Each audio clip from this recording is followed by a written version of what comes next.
Welcome everyone to the episode of Back and Forth with Becker and Orr. We're ready to go. Look at all the topics on the bottom. We have quite a bit to tackle today with the lead-off topic of a recession. Are we going to see an economic recession? We're going to get into that. You want to stick around.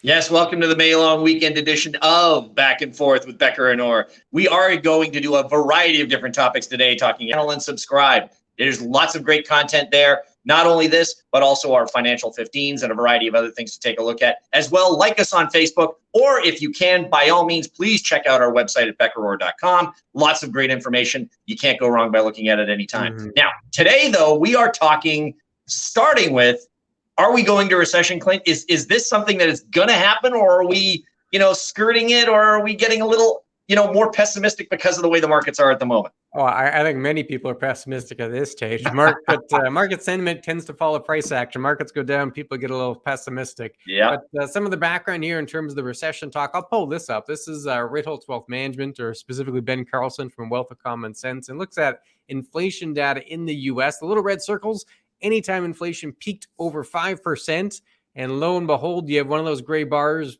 pretty nearby. Sometimes the gray bar is in recession, by the way. So sometimes it happens in recession, sometimes it's prior to recession, and now we're over 8% on that inflation mark in the U.S., about 6% in Canada. But the chart here, Kevin, kind of showing us that whenever you see a peak in inflation above 5% in the U.S., normally there ends up being a recession. Are we going to see the same time this time around? What are your thoughts? Yeah, I mean, that's the hardest call to deal with. I mean, normally what they want to do is we're doing the rates, we're walking the whole thing, and we're looking for that soft landing. Whether we're going to get that or not, I don't know. But there are some things that are different this time, it seems, than a lot of those other times. I mean, when do you ever have basically full employment and more people needing jobs to be hired for in times when you're looking at recession? The economy is still booming in some aspects. Consumers got a ton of money from the pandemic scenario, and they are still spending. The consumer is stopped spending because of the recession, even with higher prices. So this leads me to believe that, it's a unique situation that we're not used to, don't you think? Or the pandemic is clearly unique. How many pandemics did we have in that prior chart? Probably not. Yeah, right. Like, there isn't a situation where you look at this environment and say, this is very much like that one. There's so many unique factors that we're going through right now. Inflation, yes, that is absolutely a concern. And yes, inflation could lead us to an economic slowdown or at a very least, or probably a recession. But the other parts of it in the U.S., Canada was at record low unemployment, U.S. near record low unemployment. In addition to that, there's 1.9 open jobs for every unemployed person in the U.S.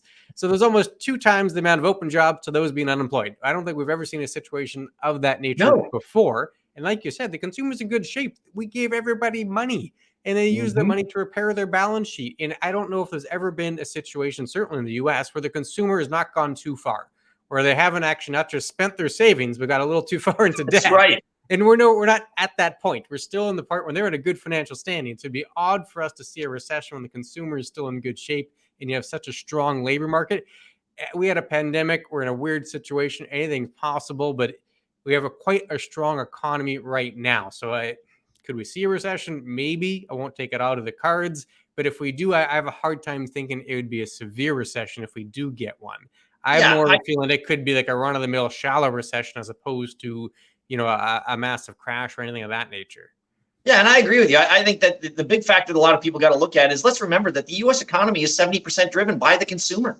So, I mean, if they're still in good shape, the word recession doesn't seem to come in really quick. So, again, this is something that, we're going to have to monitor, and you're going to have to see inflation peak and slow down before you get that sort of a comfortable feeling to it. But yeah, I would definitely say this is a little bit different than what we've seen beforehand. Yeah, and throwing out just a little speculation here, but a lot of the market turbulence we've seen, I think part of it is investors are pricing in, to some extent, a level of recession, at least an economic slowdown.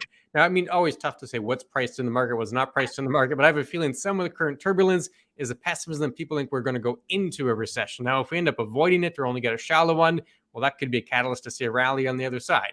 But who knows? That's getting a little too far ahead of ourselves. But part of the reason people might be thinking there could be a recession has to do with interest rates, right? For you here, Kevin, this is from CME Group. There's lots of data here, but we're going to zoom in on that middle table. It says meeting probabilities Along the column, you can see the dates of June 15th, July 27th, September 21st, and onwards.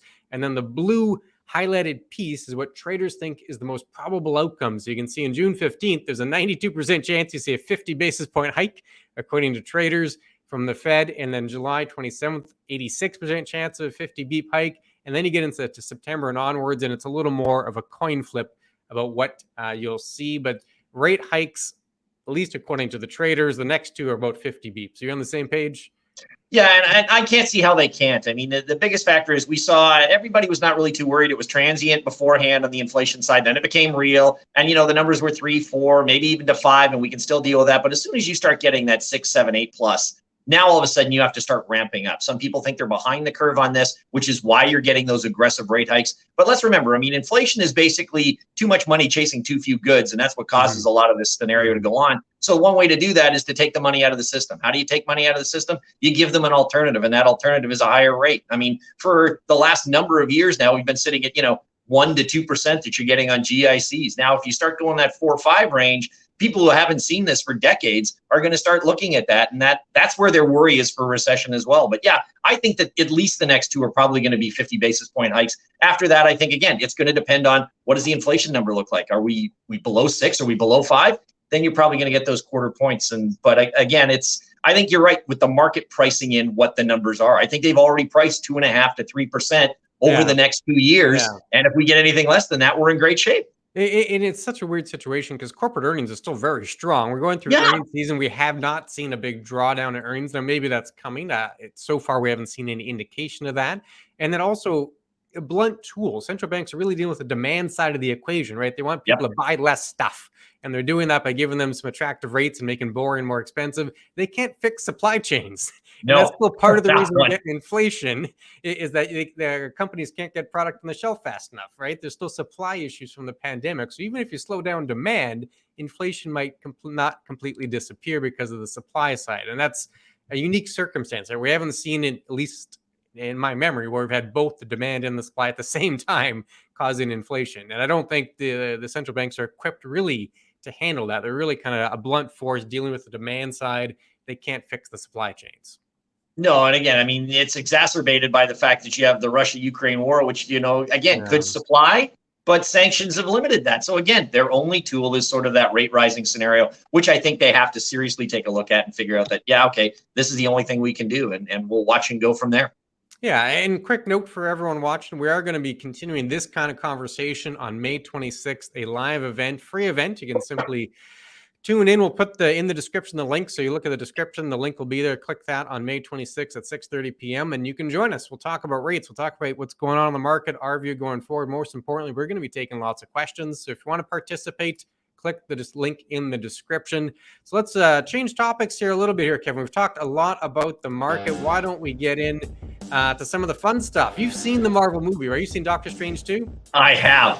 I did. My youngest one is a big fan of, we have to see the Marvel movies when they open, otherwise social media is going to ruin it for all of us. So actually, it was a very good scenario to watch. I thought the film was well done. Again, it does, you have to suspend reality on some of these things. But again, Marvel really does know how to put out a superhero film. They've always done well with it. And I think even going forward here, there are bad guys you don't suspect. There's a lot more of people that are introduced from other places in the Marvel universe. And again, I'm not surprised to see that $550 million on the opening weekend.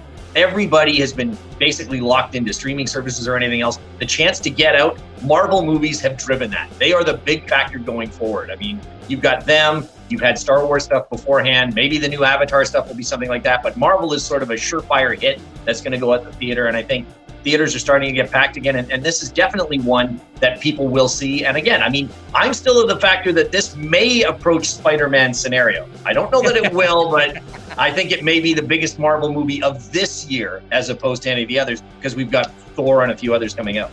Yeah, well, remember in the pandemic, everyone said theaters are dead. People aren't going to go back up. And look at this now. Now they're billions of dollars. A couple of movies in a row. The Spider-Man, massive box office. Doctor Strange 2 on pace to be another massive box office. I have a strong feeling it's going to be $1 billion plus by the time it's all done its run. Thor 4, who knows? But I'm guessing is going to have a good showing as well. So are theaters back? Are cinemas back to open and alive again? I think they are. I mean, I when I went, and I got to admit, I didn't go opening night, but I went 2 nights later. And I mean, every theater that was playing this was sold out. I mean, the lines were there. You had to arrive early so that you get your food and popcorn and anything else you needed to get in. So I do believe that the theaters are back, and I think people have been looking for some place to go, and this is a fabulous place to deal with. Back in business, that's fantastic. And talking business, how's that for a segue, Kevin? Let's it's beautiful. I love it. Big money golf here, some big money golf. PGA tracking down on folks trying to leave to go to the new golf tour supported by the Saudis, which is the Live Golf Tour. Am I saying that right? Is it live? Is it Live?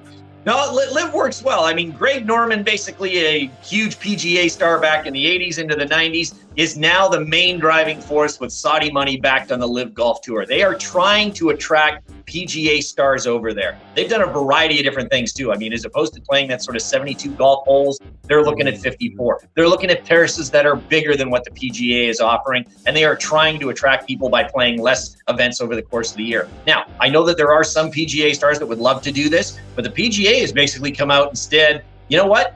We don't want them playing in there. So you want to go, we're going to deny your request. And the worst part is the sanctions they could put on. Theoretically, they could ban you for life if you want to leave. So it is a big thing to take a look at. And there's been press coverage over that where they've had to remind folks, by the way, we can ban you. So if you go play there, we might decide you're not allowed back in the PGA. So the PGA doesn't have the same kind of big money purses that this new Live Golf will have. But there's the prestige of the PGA, right? People want to be part of the PGA. That's where all the sponsors are. They can make a lot of money through sponsorship. So they have a pretty big stick to wheels, what I'm getting at, the PGA. And if they actually do start cracking down with some kind of ban, I'm not sure how long Live Golf is going to be around. Maybe it'll get all the old retired golfers to come out, the former pros. It might do that. I mean, I know Phil's going to play, but I think the biggest thing that's hurt them a little bit is when Tiger Woods basically came out and said he's playing for majors. That's what his career is all about. Live is not necessary. And I think that's the big thing. He doesn't need the money. I mean, he's beyond that point. Like, so I don't think you're going to entice him with money at this. Like, he wants the prestige. He wants to win the big majors. So exactly. Different area. But let's go to the question of the week. And we've had this one a lot recently. Fully understandable. There's lots of turbulence in the market. A frequent question we're asking is, should I move to cash now? Things are turbulent. No one likes seeing it going down. It turns your stomach. Do you cash out now, Kevin? Well, I think it depends on what your situation is and how the style works. But normally I would recommend that when you're close to the bottom of the market, you really don't want to sell out and get to cash. I mean, that's the problem is everybody starts to do it after the fall has happened. And that's the biggest factor. There's that fear, there's that panic. How far is it going to go? And I mean, do we know exactly? No. Could it be 10%, 15%, 20, 30, 40? That point we're not sure of. But if it's not aligned with your goals, if your goal is more long-term, selling out now is really not going to help. Repositioning some things here and there, that's definitely an option, but I don't believe that moving to full cash is the thing that you want to do. I mean, we haven't decided, as we've talked before, is it recession? We don't know yet, but it doesn't seem like it could go the same way that a lot of recessions have gone. So I have a hard time saying, yes, sell everything now and go to cash when you've already had a big drop in what's going on. Yeah, and then the tough part is one, it's a very emotional decision. Right? Go to cash. Normally it's after the fall that people get scared, then they make that decision. And then number two is, when do you get back in? There's very few objectives. If you have part of a financial plan, you're trying to get to a certain point, which are long-term, it's going to be hard to meet those goals in most cases if it's just sitting in the bank.